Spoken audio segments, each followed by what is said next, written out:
Hello.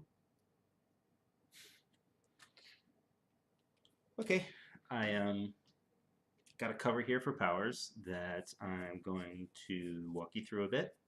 Probably do these in a couple of videos.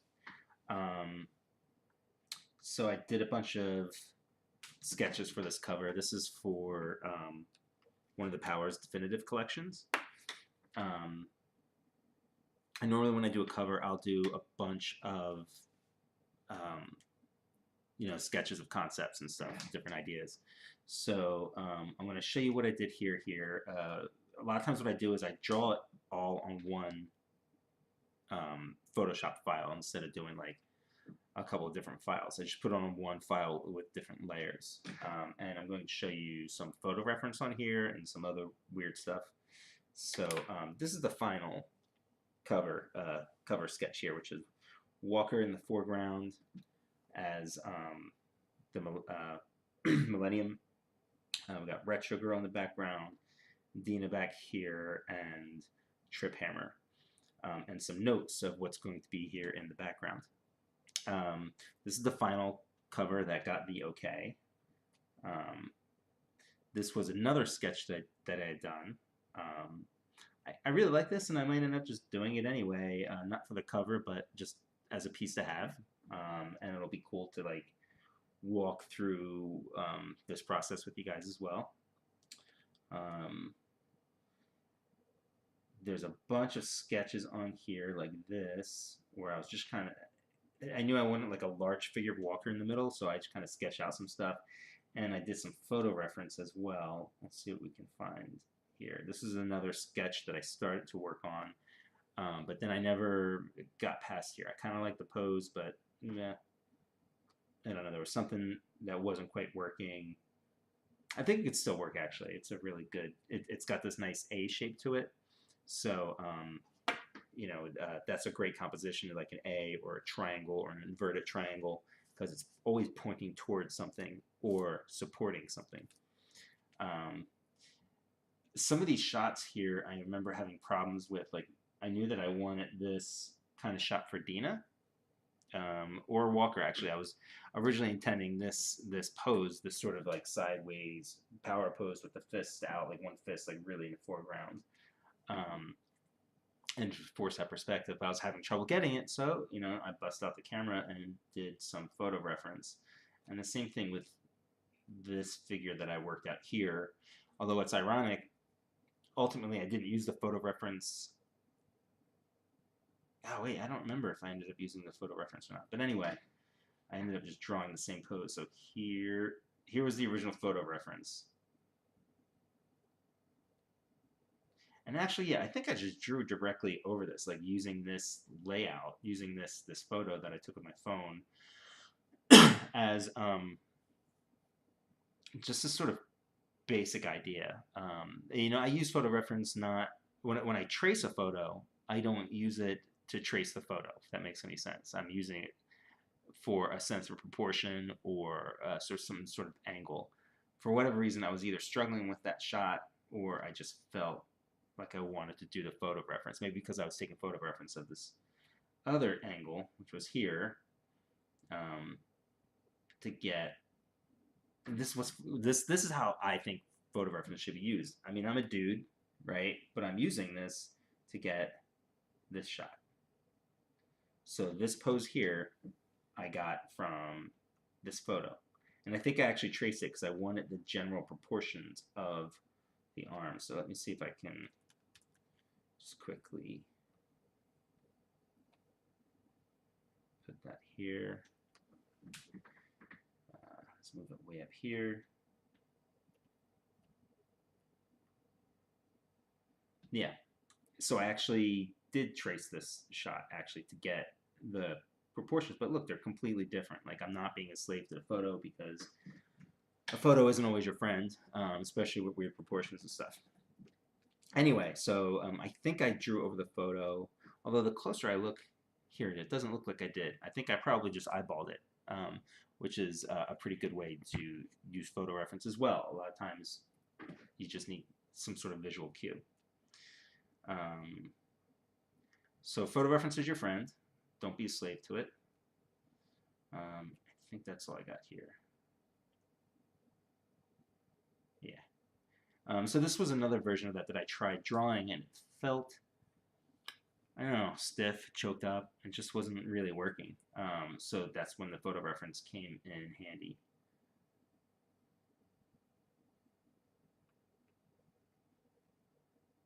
Didn't use any photo reference other than, well, actually, yeah, I was just looking at photos for Dina's pose here, but that was it. Yeah, sometimes you just need it as to help you get out of a jam. You need it as like a jump start. I don't know. That's just me. All right, so let's grab this. And I also work at a smaller resolution on these files just to keep it smaller, and so make sure there's no lag or anything. Control V. So one of the things I want to do on here too is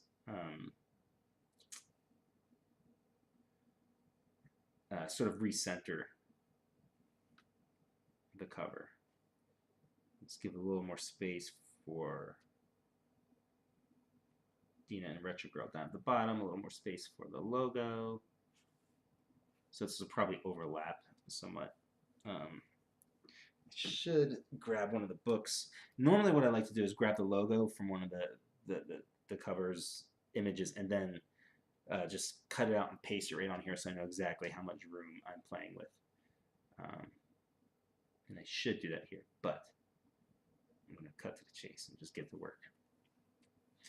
All right, so this is my DC template, which is 600 DPI at 6 point something by 10 something inches.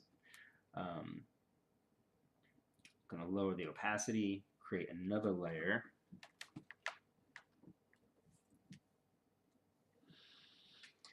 Switch to my drawing glasses because I'm old, and drawing this closely to the art and using Cintiqs and all that stuff has taken a toll on my eyes after 20-something years, 30 years of doing this.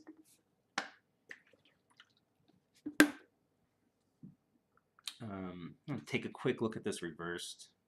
The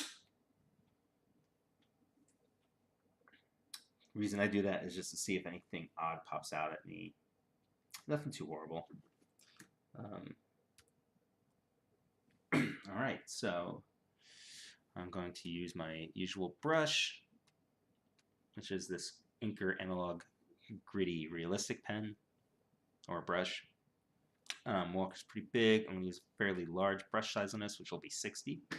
And your brush sizes, they all depend on how large of a file you're working off of, like how big is your canvas, what the resolution is and stuff. So it varies.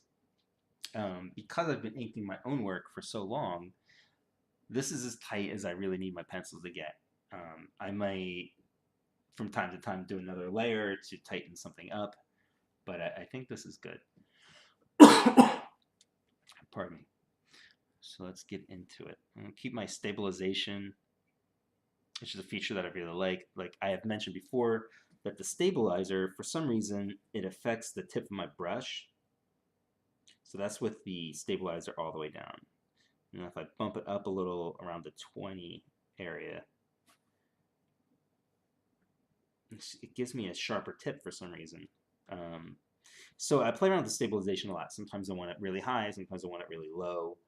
Obviously, from all the many years of inking traditionally, I have a really steady hand. There's no stabilization. And that's a fairly straight, long line. That's without stabilization.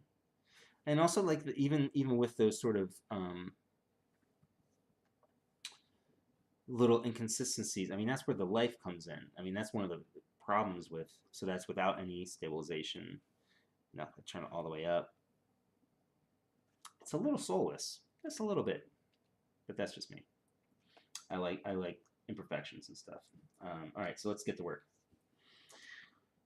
All right, so he's got like the core lighting, so that there's light all around the edges of his body here. So these outer lines are going to be, I don't want to use I don't want the lines to be too light, too thin. even though the light is coming around from all sides, I want it to carry weight, but I don't want to be too heavy. So I'm going to do a lot of thin to thick on here, more than I normally would. So for that, I'm going to keep the stabilization up.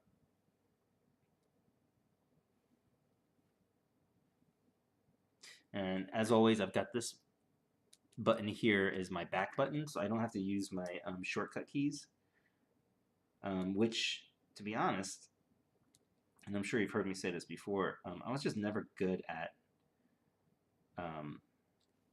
using the shortcut keys. So I really like having my hand free so I can hold up my giant heavy head or whatever. One of the things I don't like about digital inking is I can never get this part of the line to do anything other than be round, and I kind of hate that.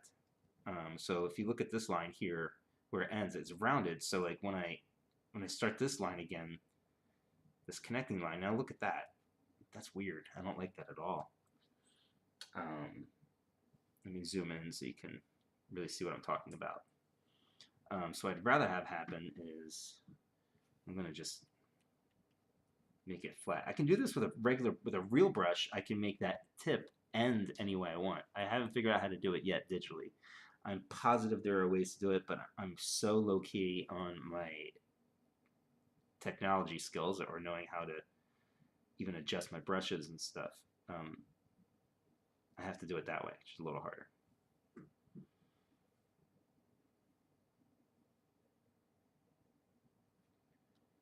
Normally, if you don't have a cartoony style like mine, what you'd want to do is to really show sort of variations in muscles and how they pop out. But because of my cartooniness, I actually want to use some tangents here to keep everything smooth, to keep this figure flowing by not having muscles kind of bump out of its outline and stuff.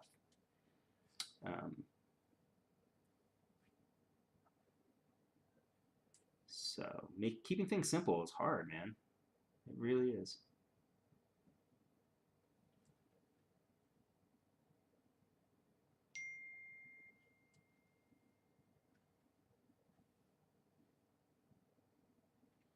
That is Mr. Bendis texting me. Bon Jovi jokes, as always.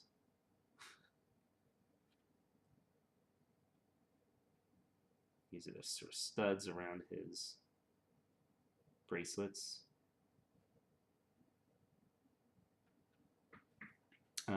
I keep in mind the form and shape of things. So this is a three-dimensional object, his wrist things here. So these little studs, if you notice, they're kind of the pyramidal shaped ones, like they're rounded. So I have to keep in mind where the tip would be. So because this is slightly more to the outside of his forearm, the tip of that would be up here, slightly to the left, because that's how the form and shape of it would go. And then this being pointing more directly at us, the tip would be right in the middle. And that affects the shape that you're going to draw at. So for instance, that's the sideways shot. This is the true shape of it. But there'll be just a slight bit of indication of the tip here. And then here, which is right in the middle, there's no indication of the tip. And then we get the side again. I know, just the tip. I know the jokes.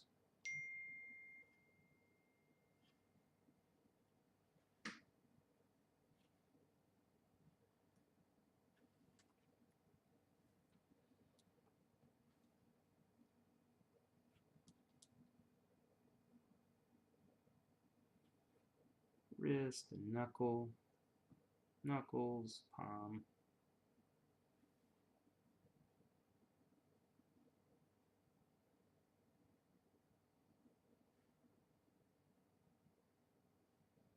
Keeping it simple.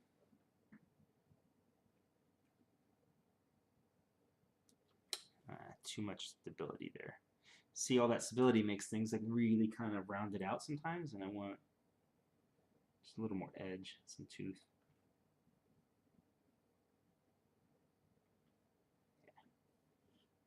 That feels good.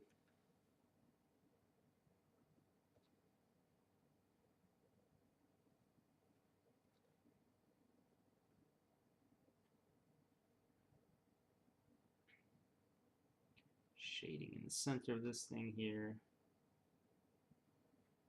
Ugh, I don't know if I like that.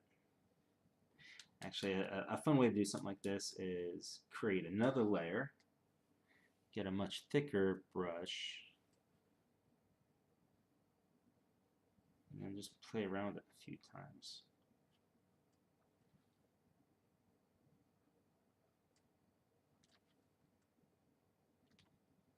Let's go. And I know I'm going to leave a white area up here, so this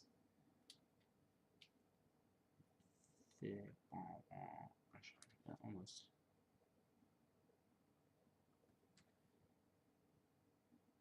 That's why I love this back button. I can just keep doing this until it feels right. That feels pretty good. I like that. So now I will zoom in close, grab my eraser. I'm going to create an edge here. Look at that. Create a little edge there.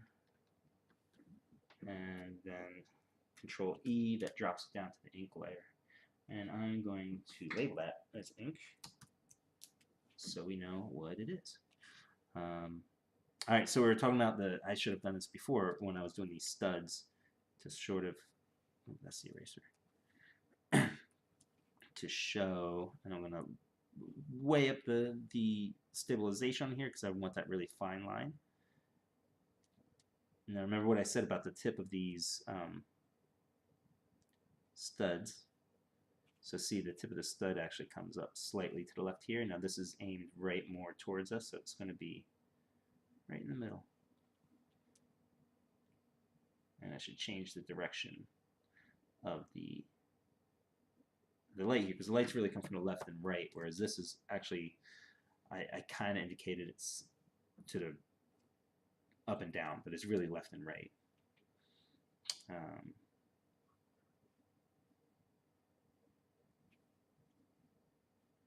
Just add a little detail. And that's a problem working digitally too. It's just always so easy to add unnecessary details.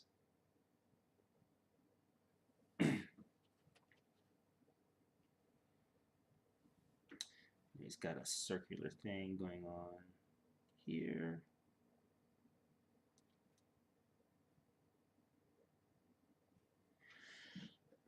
Pardon me. I've got some kind of cough I've developed.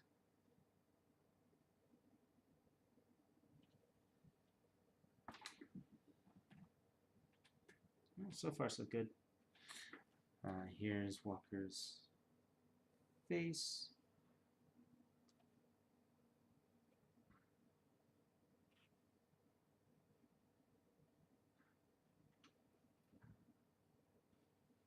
Just highlighting his nose. So as you can see when you're looking here, what I did was there's my pencil sketch underneath here, and then I went with another layer and spotted all my blacks, and then dropped them down to the pencil layer. And that way I know I'm going for these very specific kind of highlights. I'm going to add a little bit of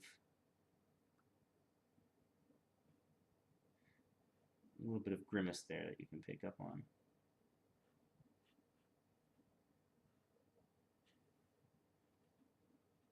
So I'm actually doing quite a bit of drawing directly with the ink here. I don't know how that's going to look in the end. We'll see.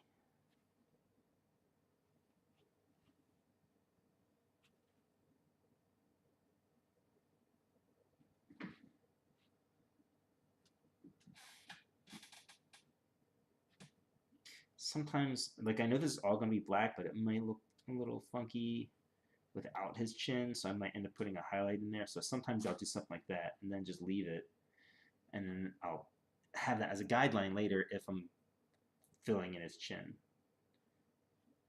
Probably not the best example, but I'm going to leave it there anyway, just so that you get an idea. This the photo reference I took helped with this shot because it really helped me figure out where to line up the ears on the head on this angle. which is always a little tough for me because of my style. Keeping things simple and cartoony sounds great, but sometimes it's actually very hard because proportions might look a little funnier or stranger on certain angles with a cartoony style like this rather than something realistic, if that makes any sense.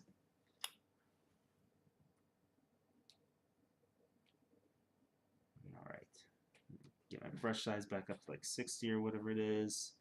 Keep a stabilization around 20. So like I said, I think that seems to be a good in-between space. It's kind of in between the stabilizer doing too much work and also not enough. Boy, I love doing these time and time again.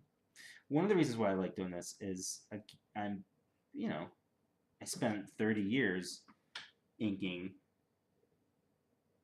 traditionally, so this is still new to me. This is still not muscle memory. So that's why I really need to be able to redo a lot of my line work. And again, normally this stuff goes by much faster when I'm not speaking about it and drawing at the same time.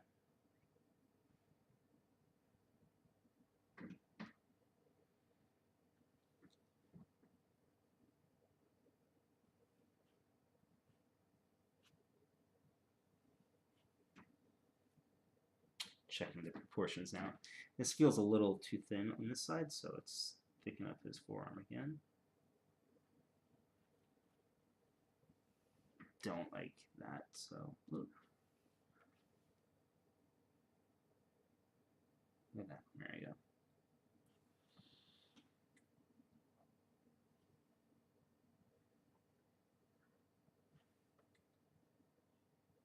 So I'm going to break for dinner in a little bit. And I think what I'll do is keep this first video, the first section of this, for the $5 tier, and finish everything out in the $10 tier. This way you guys get a little taste of it.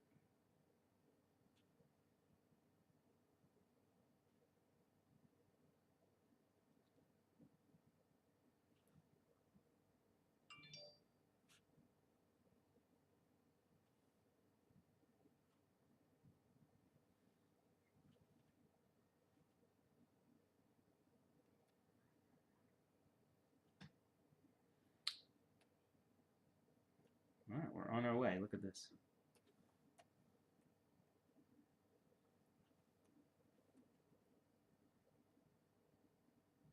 Well, but now I have to answer the question, are his eyes open and they're white with power, or are they closed and those are the top of his eyelids? I have to make a choice on that. I can't just leave him there like that and not exactly know what my choice is. Especially because Nick Filardi has to color this.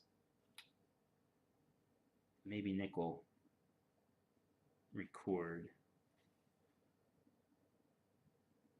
his coloring process with this as well. We'll see. All right, I think I'm going to take a break, get ready for dinner. Yeah, we'll continue the rest of this in the $10 tier. Boy, I'm tired. All right, guys.